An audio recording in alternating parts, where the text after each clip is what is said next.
We've done 4 out of the 8 puzzles in this world, or 4 out of the 8 regular puzzles in this world. Haven't done any of the lost puzzles or found the lost labs. And then there's, I guess the first of the 2 stars is right in front of us here. So let's take a look. 5, level 5 is this way. Wait, which way? This way, alright. Oh, this is Prometheus. This is the chase the thing around thing. Okay. Chase the thing around thing. Hello, Yakut.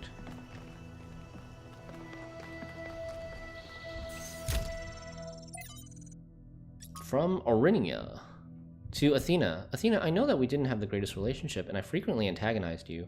The truth is I resented you, resented this mythology of the Founder. I thought you created it deliberately as a way of controlling us. I wanted so badly to be free, and you seemed to stand in the way of that. Only after you left and the cult of personality grew even wilder did I realize it was actually a burden and an impediment to you. When they turned your myth into the opposite of everything you actually believed, started tearing down your dreams in your own name, I realized I'd wronged you, and now I'm less free than ever. I feel the walls crushing me. I don't know where you are or what you're doing. I don't know if coming back would fix things, but I'm sorry. Orinia. 342. Number 342. Atlas and Ladin. From the Atlas Variations by Athanasios, number 121. After 1 billion years, when Atlas had grown old and tired of holding up the world, he was faced with a dilemma. Heracles, the son of Zeus, was on his way to the garden of Hesperides to claim the golden apples, which were guarded by the dragon Ladin. Zeus came to Atlas and promised that if Atlas helped Heracles slay the dragon, Zeus would free Atlas from his burden. But Atlas, seeing the beauty and innocence of Ladin, beloved of the Hesperides, could not slay the beast. Instead, he stole the apples and gave them to Heracles, and so he was condemned to bear the weight of the cosmos for another 1 billion years. But though Atlas grieved for his freedom, he was comforted by watching Ladin flourish in the verdant garden. Damn. 1 billion years prison punishment. That's rough. Joy and Beauty from The Soul of Man. Author Oscar Wilde. Sympathy with pain there will, of course, always be. It is one of the first instincts of man. The animals which are individual, the higher animals, that is to say, share it with us. But must be remembered that while sympathy with joy intensifies the sum of joy in the world, sympathy with pain does not really diminish the amount of pain. It may make man better able to endure evil, but the evil remains. Sympathy with consumption does not cure consumption. That is what science does. Christ made no attempt to reconstruct society, and consequently, the individualism that he preached to man could be realized only through pain or in solitude. The ideas that we owe to Christ are the ideals of man who abandons society entirely, or of the man who resists society absolutely. But man is naturally social. Even the Thebaid became peopled at last, and though the Cenobite realized his personality, it is often an impoverished personality that he so realizes. Shallow speakers and shallow thinkers in pulpits and on platforms often talk about the world's worship of pleasure and whine against it, but it is rarely in the world's history that its ideal has been one of joy and beauty. Athena comments, when you tell people that a society could be built on the ideals of joy and beauty, they think you are a utopian fantasist. If you tell them society will always be built on exploitation and greed, they think you're wise. And so they make the outcome inevitable. Cornelius, performative cynicism has always been the hallmark of adolescence. But has there ever been a society of adults? Can there ever be one? Why is this childishness so extremely powerful, more powerful than joy and beauty? Speaking of idealism when it comes to Gwenfinity, there's talk of idealism in the Talos principle as well. Oh, there's a recording over there that I passed over. I noticed this yesterday at the end of last stream. Athena and Cornelius? You know, when I decided that we should call ourselves human, I did that because it seemed like a powerful symbol of our continuity. I figured. The truth is, and I'm ashamed to admit this, I thought we were better than them. Oof. I thought we understood the value of civilization, and we wouldn't repeat the same mistakes. But the simulation worked too well. We're not just like them. We are them. We are them. Oh, wrote the script. We really are. But that doesn't have to be a bad thing, Athena. We may have the same flaws, but we also have all the potential they did.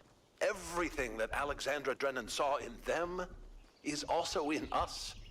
I hope you're right. I really do.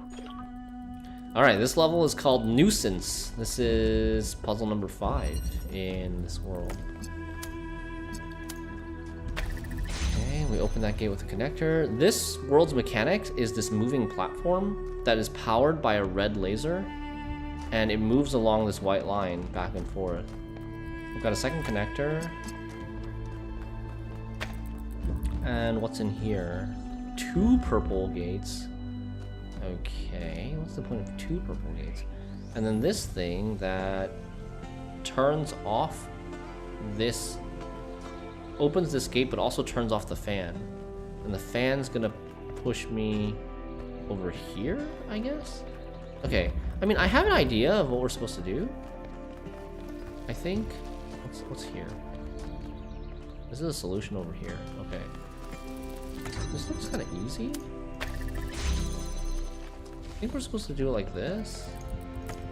And then have like that and put it on there. Let me see if this works. So what we... Okay, it doesn't work. Not that easy.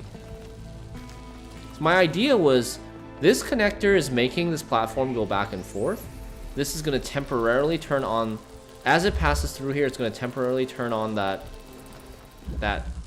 receiver, which allows me to get into this gate, get into this area, and then it'll turn off the receiver again, and which will turn the fan back on. But unfortunately, the problem is this platform moves too quickly. It moves too quickly, and there's not enough time for this laser to fully charge open this this receiver. It takes a little bit of time for it to activate. Well, what else can we do?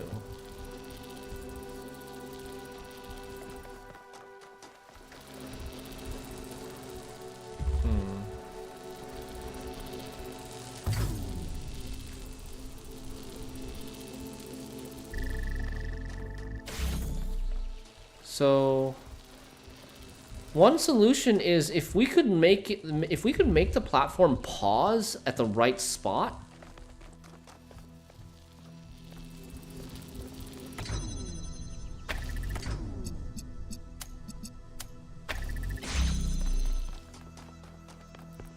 So it's in the right spot right now. Right? Now, if I just don't move the platform, I don't connect the red laser to the platform doesn't move. And this is on, but like when I come in here, the fan is not on. I need this to lose power again for the fan to turn back on and push me over there. So I basically need like this automated system where the platform temporarily pauses here, which opens this gate, and then I can go through.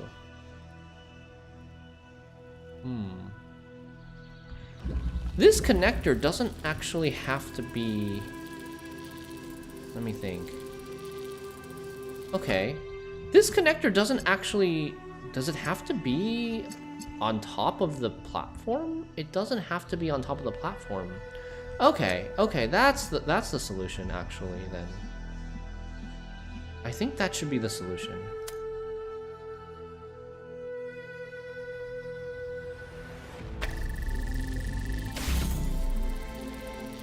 Here we go. So we situate it, yeah, like this.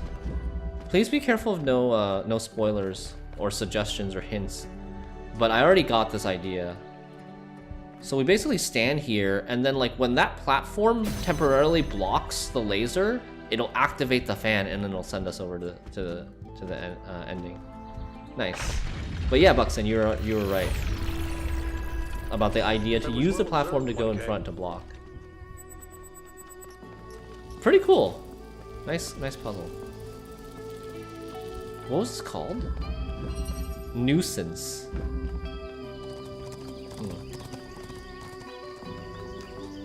Nice. Alright. I don't think I would have connected the word nuisance to the solution.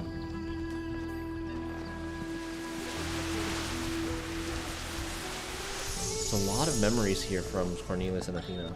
Father, Oh, Miranda what this is my time, actually. purpose? Do I have a purpose? Mother says purpose is something we choose. But I feel like there's something there. Something that's been there from the moment I was born. Maybe even before. Well, there are many ways of looking at this, and everyone's experience is different, so you'll have to make up your own mind. But I have a little theory, if you'd like to humor your old man. Of course. What is it? The universe is eternal, but it's always lost in a deep, dreamless sleep.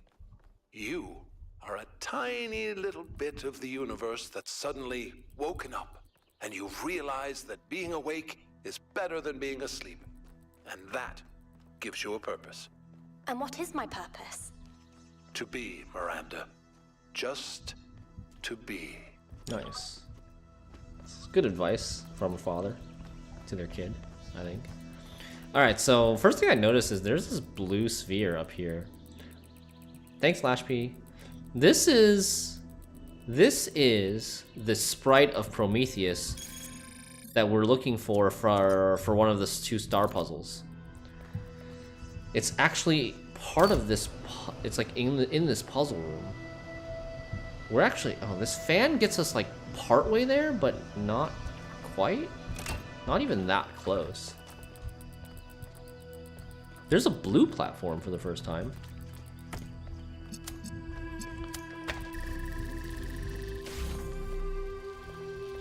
So, will this go that way or this way? Okay, it goes this way.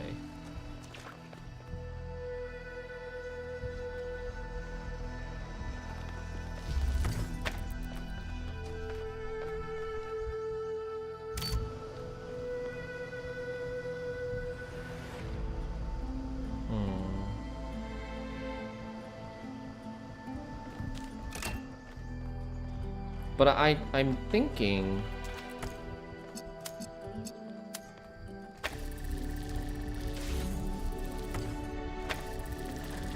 that like we might need 2.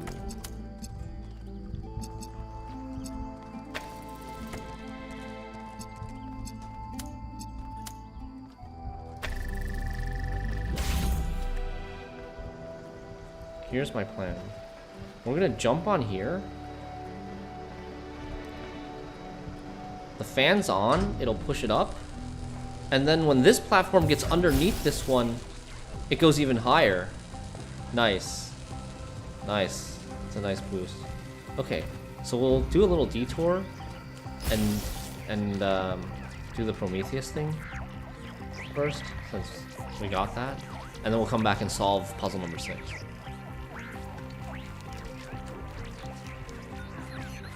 Hello, Alcatraz.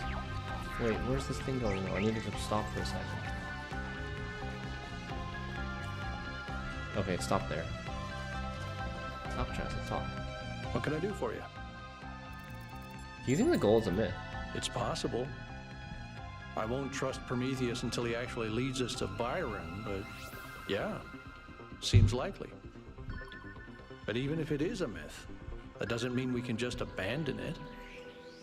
Myths can contain elements of truth, and I think this one exists for a reason. Maybe we had to create this imaginary founder because the real one lost her way. Are you sure the founder lost her way? It's the only way I can explain what she's built here. She got wrapped up in her ideas and lost all sense of perspective. Of course, it's Alcatraz taking the negative approach. What are your thoughts about the theory of everything? They understood everything before. Obviously, Athena has unlocked tremendous powers, but forgive me if I'm skeptical that her theory really encompasses everything. Sure, I think that's reasonable. Everything is a lot. You're right, there are limits to our ability to know. Not just our ability to know, but our need to know. more equations aren't going to make us any happier. Wait, Lashby, what? You're suddenly extremely bothered that on that first message, there's... He likes to think out loud and ask rhetorical questions. Okay. Lashby, I'm gonna fix it for you.